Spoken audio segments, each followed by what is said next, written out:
تو جناب میں لے کر آ گئی ہوں آپ کے لیے ناول اسیر سلطنت کی ایپیسوڈ، لیکن ناول کے ایپیسوڈ کی طرف بڑھنے سے پہلے اگر آپ نے ابھی تک ہمارے چینل کو لائک نہیں کیا، سبسکرائب نہیں کیا تو جلدی سے لائک بھی کر دیجئے، سبسکرائب بھی کر دیجئے اور بیل آئیکن کو بھی پریس کر دیجئے۔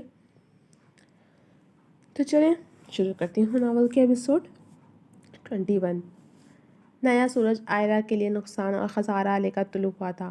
آئرہ کے فرض سے سبکدوش ہوتی زمر جو سوئیں تو پھر ان کی زندگی کا کوئی روشن سورج طلوع نہ ہو سکا۔ چیخیں مارتی آئرہ کو مروان نے بمشکل سنبھالا تھا، جو پاگلوں کسی کیفیت سے دوچار ہذیانی انداز میں چیخ چلا رہی تھی، اور جب زمرد بیگم کا وقت رخصت آیا تو وہ بالکل ہی آپس سے باہر ہو گئی، مگر جاننے والے کو بھلا کون روک سکتا تھا، اور زمرد بھی اکلوتی بیٹی کو ظالم دنیا میں ایک مہربان شجر کی چھاؤں میں دیتی اپنی آخری آرامگاہ چلی آئی تھیں۔ زمرد کو رخصت ہوئے ابھی چند ہی لمحات گزرے تھے کہ وہ دکھ و تکلیف میں گھری بے قابو ہوتی الہام کے ہاتھوں میں جھول گئی۔ وہ جب سے ہی اپنے کمرے میں سو رہی تھی۔ ڈاکٹرز نے اس کی ذہنی حالت کے سبب نیند کا انجیکشن لگا دیا تھا۔ مروان نے ہی تمام معاملات دیکھے تھے۔ اجمل صاحب اور نشاط بیگم دنیا دکھاوے کو سوئم تک الہی ہاؤس میں قائم کرنے کی غرض سے آج وہیں موجود تھے۔ اس وقت رات کے 12 بج رہے تھے۔ سب رشتہ دار اپنے اپنے کمروں میں خواب خرگوش کے مزے لوٹ رہے تھے۔ ابھی کسی کو بھی ان دونوں کے مابین نکاح کا علم نہیں تھا، اس لیے احتیاط لازمی تھی، کیونکہ وہ کم از کم اس صورتحال میں تو کسی بھی قسم کا کوئی ڈرامہ افورڈ نہیں کر سکتا تھا۔ وہ رات گئے اس کے کمرے میں آیا تھا۔ کمرہ نیم تاریکی میں ڈوبا ہوا تھا۔ ایئر کنڈیشن کی کولنگ میں کمرہ ٹھنڈا برف ہو رہا تھا، جبکہ وہ چٹانوں سی سخت جان لڑکی ایک ہی دن میں مرجھا سی گئی تھی۔ دنیا و مافیا سے بے خبر وہ ہنوز نیند میں تھی۔ وہ دھیرے سے دروازہ لاک کرتا بیڈ پر اس کے سرہانے آ کر بیٹھ گیا۔ گارڈ سے مسلسل باز پرس پر اسے علم ہوا کہ زمرد کی طبیعت خراب ہونے کے پیچھے اس کے ہی والد محترم کا ہاتھ تھا۔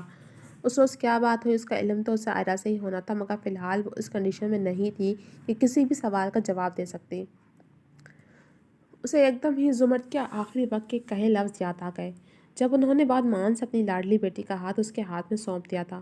وہ دھیرے سے جھکا، اس کی پیشانی کو اپنے نرم گرم ہونٹوں سے کے لمس سے مہکاتا، اس کا نازک وجود خود میں سمیٹتا آنکھیں موند گیا۔ اس کی بھاری ہوتی سانسیں اس بات کی گواہ تھیں کہ وہ نیند میں بھی ماں کے لمس کی تشنگی محسوس کر رہی تھی۔ اس کے بالے میں انگلی چلاتا وہ کتنے ہی لمحوں سے پرسکون کرتا رہا تھا، جو غنودگی میں بڑبڑانے لگی تھی، اور پھر دھیرے دھیرے اس کی قربت میں پرسکون ہوتی اور گہری نیند میں اتر گئی، جبکہ کچھ ہی دیر میں وہ بھی نیند کی وادی میں اتر گیا تھا۔ صبح صادق سے طلوع ہوتا سورج ہر سو اپنی روشن کرنیں بکھیر رہا تھا۔ کھڑکی کے جھرنوں سے آتی صبح کی پہلی کرن نے آئرہ کی نیند میں خلل ڈالا تھا۔ وہ آدھا دن اور ساری رات پرسکون نیند سوتی رہی تھی۔ ذہن آہستہ آہستہ بیدار ہوا تو کل کی تاریخ میں قسمت میں لکھا جانے والا اپنا خسارہ بھی یاد آ گیا۔ خود پر بھار سا محسوس کر وہ چونکی۔ چہرے پر پڑتی گرم سانسوں کی تپش پر اس نے چونک کر چہرہ گھما کر دیکھا، اور اپنی گردن میں منہ دیے سوتے مروان کو دیکھ وہ دھک سے رہ گئی، جو دنیا مافیا سے بے خبر ایک ہاتھ اسے گرد لپیٹے اس کا نازک سا وجود خود میں سموئے بہت نزدیک سو رہا تھا۔ اس کا چہرہ چند انچز کے فاصلے پر تھا، جتنی بھی بولڈ سہی مگر تھی تو ایک مشرقی لڑکی۔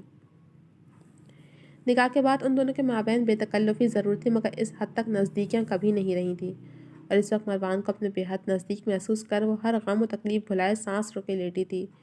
چہرہ مارے حیا کے قددھاری انار کی مانند سرخ پڑ گیا تھا۔ عجیب سے خف نے اسے اپنے حصار میں لیا تھا۔ وہ شاید مزید اسی عجیب کیفیت سے دوچار رہتی اگر سماعتوں سے بازگشت کرتے اجمل صاحب کے نفرت آمیز لفظ نہ گونجتے۔ ویسے جتنی یہ لڑکی بے باک ہے، رخصتی کے تمام مراحل بھی طے کر چکی ہوگی۔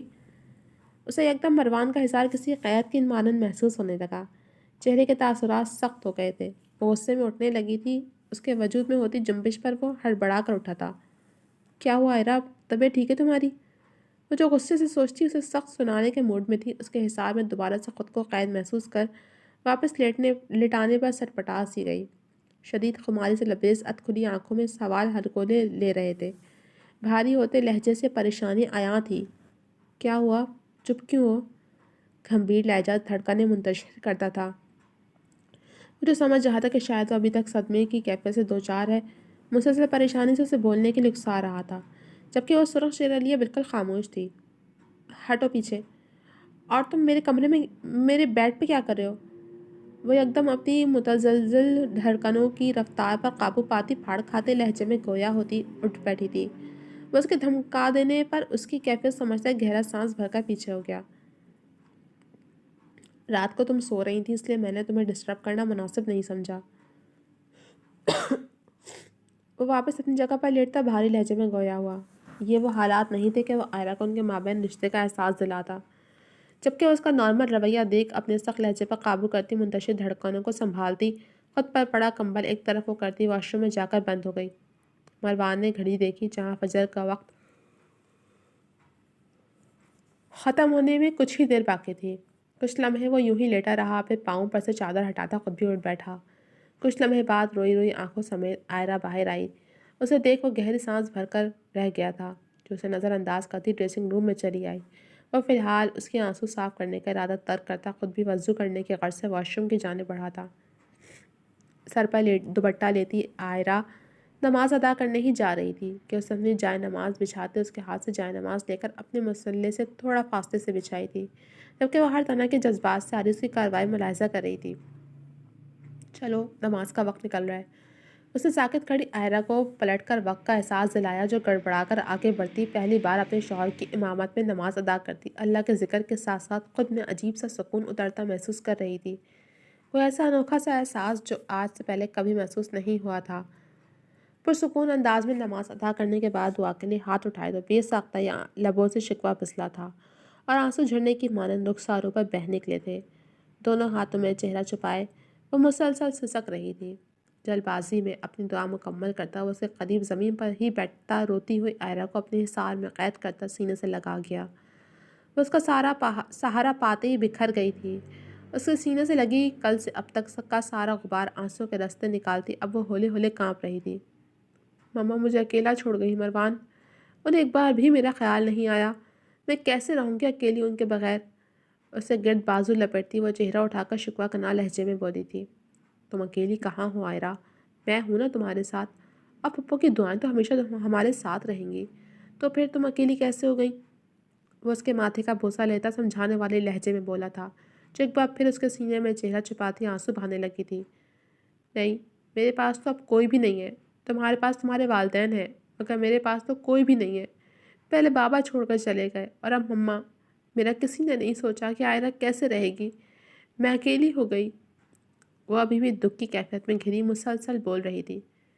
یار تم اکیلی نہیں ہو، میں ہوں تمہارے پاس، ابھی کل کو ہماری اپنی فیملی ہوگی، ہمارے بچے ہوں گے، تو پھر تم یہ کیسے سوچ سکتی ہو کہ اتنی بڑی زندگی تم اکیلے گزارو گی؟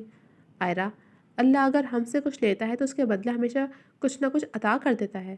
والدین کا نعم البدل نہیں ہوتا، مگر کل جب تمہارے پاس ہماری اپنی فیملی ہوگی تو تمہارا یہ غم بھی بھر جائے گا، اور پھر میں ہوں نا تمہارے پاس، تمہارا شوہر، تمہارا دوست، تمہاری محبت۔ وہ محبت سے اس کا چہرہ ہاتھوں کے پیالے میں بھرتا اس کی پیشانی پر اپنے لب رکھتا ملائم لہجے میں گویا ہوا، جس کی آنکھیں رونے کے باعث سرخ پڑ گئی تھیں۔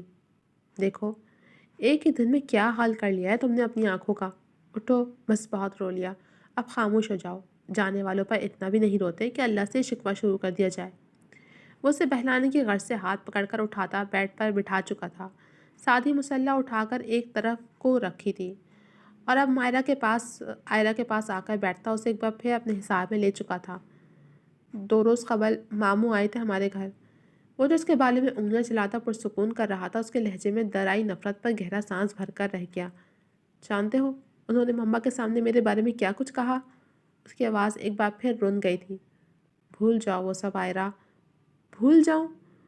وہ ایک لمحے میں اس سے دور ہوئی تھی۔ مروان نے خاموشی سے اس کے تاثرات میں گھلی نفرت کا جائزہ لیا۔ بابا نے جو کچھ کہا وہ سب بھول جاؤ فی الحال، یہ وقت ان سب باتوں کا نہیں ہے۔ مجھے افسوس ہے کہ میں چاہ کر بھی اس وقت کو پلٹ نہیں سکتا۔ مجھے اگر ذرا بھی اندازہ ہوتا کہ بابا کے غصے کا یہ اثر ہوگا تو شاید میں…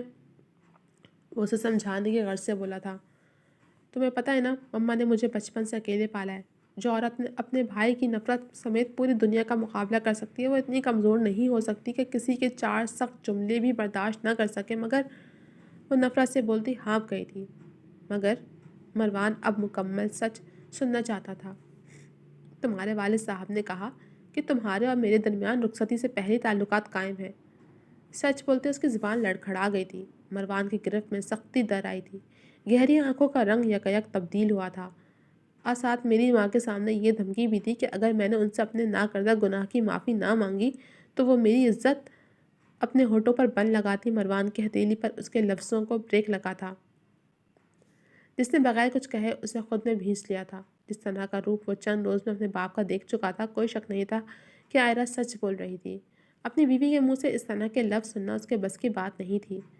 جو لفظ تم سن نہیں پا رہے تو سوچو، ذرا سوچو کہ ایک جوان بیٹی کی ماں نے اپنے ہی بھائی کے منہ سے اس طرح کے لفظ کس طرح برداشت کیے ہوں گے۔ اس کی آنکھیں ضب سے لہو رنگ ہو رہی تھیں، جبکہ وہ ایک بار پھر ماں کی تکلیف کا سوچتی بلک اٹھی تھی۔ اپنی پھپھی کی تکلیف محسوس کرتے مروان کی آنکھ سے ایک آنسو ٹوٹ کر آئرہ کے بالوں میں جذب ہو گیا تھا۔ ماں کی ٹھنڈی چھاؤں صرف آئرہ کے سر سے ہی نہیں چھینی تھی، بلکہ ماں جیسی پھپھی کی شفقت سے تو وہ بھی محروم ہو گیا تھا۔ تو جناب، اب تک کے لیے صرف اتنا ہی۔ کیسے لگی آپ کو یہ ایپیسوڈ؟ کمنٹ سیکشن میں اپنی رائے کا اظہار ضرور کیجیے گا۔ جلد ملیں گے اگلے ایپیسوڈ کے ساتھ، تب تک کے لیے اجازت دیجیے۔ اللہ حافظ۔